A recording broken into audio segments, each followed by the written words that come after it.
We are in the age of social media. Facebook, Instagram, YouTube, Twitter, Snapchat. People from all over the world can be connected in a single touch. One tap and you're messaging a person in Paraguay from your dorm room in Atlanta. Another tap and you're live streaming with a friend across the globe. You can like photos of an influencer's beach trip 1 second, then swipe over to YouTube and watch a how to put gas in your car tutorial video in the next. This easy access to information, this ability to contact and connect with anyone, anywhere, did not always exist. Social media has allowed for this to be possible. It has allowed for 1/3 of the entire world to convene on just a couple apps.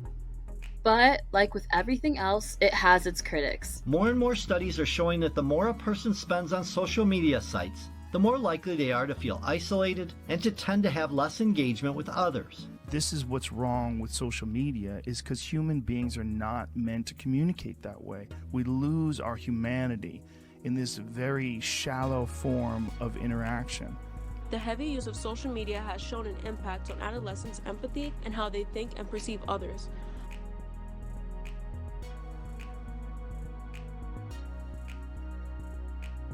Yeah, I'm sure you guys have heard all of this before, but what people fail to realize is just how much social media has helped us, how vital it is in the full sense of the word.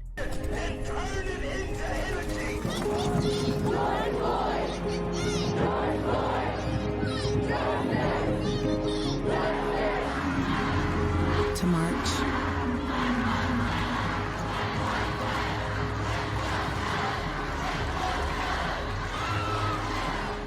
Let's go back to 2020. Following the death of George Floyd, protests erupted all over America and even in other countries. Black people and allies alike took to the streets and demanded for the arrest of Derek Chauvin and for attention to be called onto systemic racism. Black Lives Matter is the slogan we were chanting all the while. We wanted the world to hear that Black people deserve justice too. And guess where information of updates on these protests, funds and donations from supporters, and news regarding the BLM movement were posted? Social media.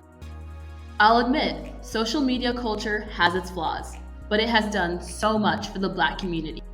According to the Pew Research Center, social media is important in providing political outlets to Black people. Author of the article, Brooke Auxerre, says, the impact of social media made itself felt after instances like the killing of Eric Garner at the hands of New York City police in 2014 and the death of Freddie Gray after he sustained injuries in the back of a Baltimore police van in 2015. Researchers from the Center for Media and Social Impact have found that supporters of the activism movement use Twitter specifically to share breaking news, circulate images, and engage with news about corresponding protests. Evidenced by a 2020 survey conducted by the Pew Research Center, substantial shares of Black social media users consider social media sites personally important to them for purposes of finding others who share their views, getting involved with issues that are important to them, and expressing their political opinions. You might have heard about Black Twitter before. It is a large community of Black people on Twitter which focuses on issues of interest pertaining to our people. Our online entity is so well known that you can search up a definition, and many news outlets frequently report about it. Black Twitter is known for challenging and resisting dominant, degrading narratives surrounding Black people. Studies show that a disproportionately large number of young Black people use Twitter. 40% of 18 to 29-year-olds are active on the site compared to 28% of whites. I am part of the 40%. Growing up, I never had much of a connection with my community since I was raised in the white suburbs. I never knew many Black people, and in many cases, I was that one Black student in the classroom. This lack of connection was damaging, but it took me a long time to realize it. In the summer of 2020, when everything shut down due to the coronavirus and the demonstrations had begun, I was on Twitter more than ever before. I never realized how connected the community was, how everyone was looking out for each other despite all being strangers. How someone would post something about a protest or any recent news, and it would be spread within minutes. Since joining Black Twitter, I was able to keep up with what was going on in my community at the peak of the political protest.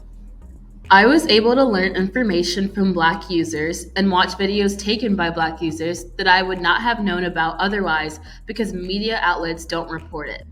And eventually, I was able to attend my first protest. Social media has allowed for all of this to happen. It amplifies our voices and gives us a platform to make change. Without it, the BLM movement would not have progressed nearly as far as it did. But the ways with which social media has helped Black people extends much further than just social issues. It celebrates Black people in every sense of the word. Our achievements, our impact, even our looks. Take a look at Jalaiah Hamaran.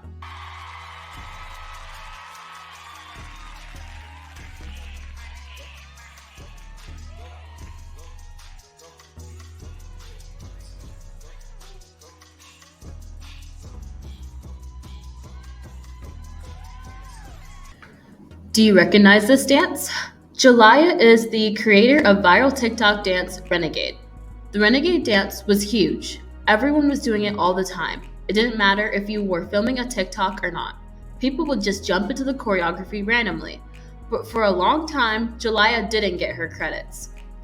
It was not until the Black community on social media rallied behind her that she got her flowers and she got to perform the dance on NBA All-Star Weekend.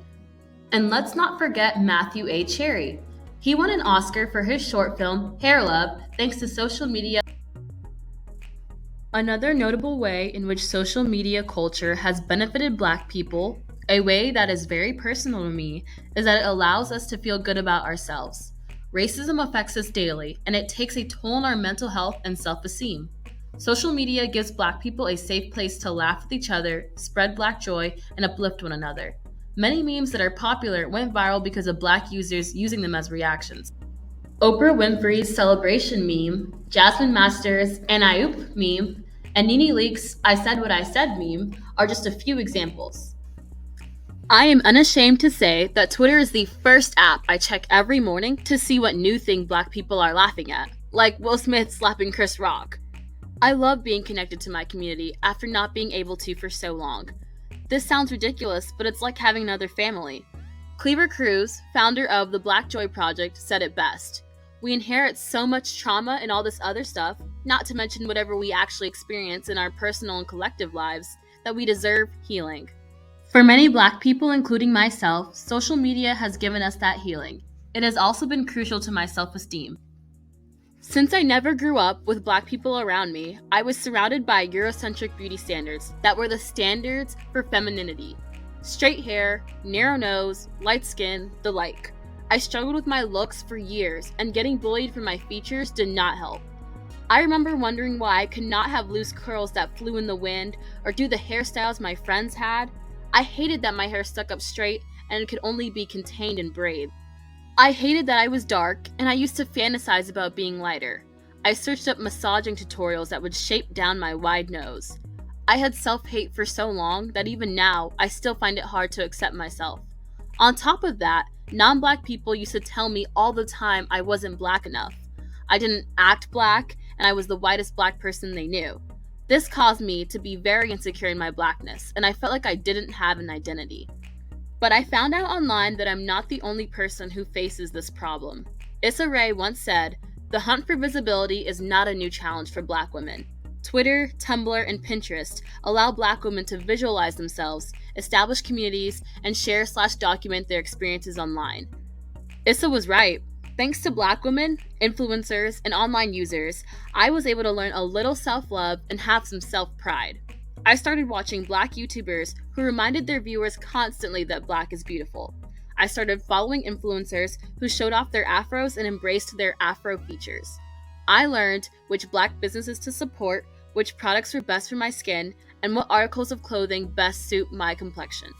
I learned that Black people are not a monolith. Society tries to fit us into this box, but we're all different and unique, and acting a certain way or liking certain things does not invalidate our Blackness.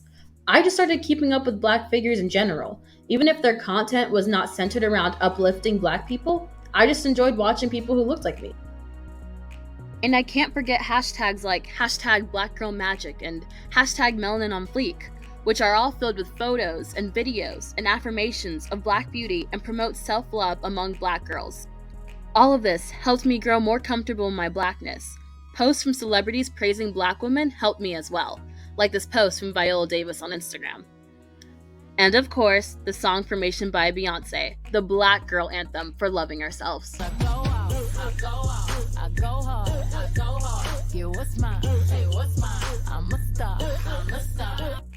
All in all, social media culture has helped the Black community tremendously. Black people around the globe are connected. Our voices are heard, our demands are heeded, and our works are amplified. We share our experiences with one another, we laugh with one another, and we uplift one another. Social media has allowed for these things to happen. It does have its negatives, but its role in benefiting the Black community is indisputable. It's thanks to social media that I have grown into the confident young Black woman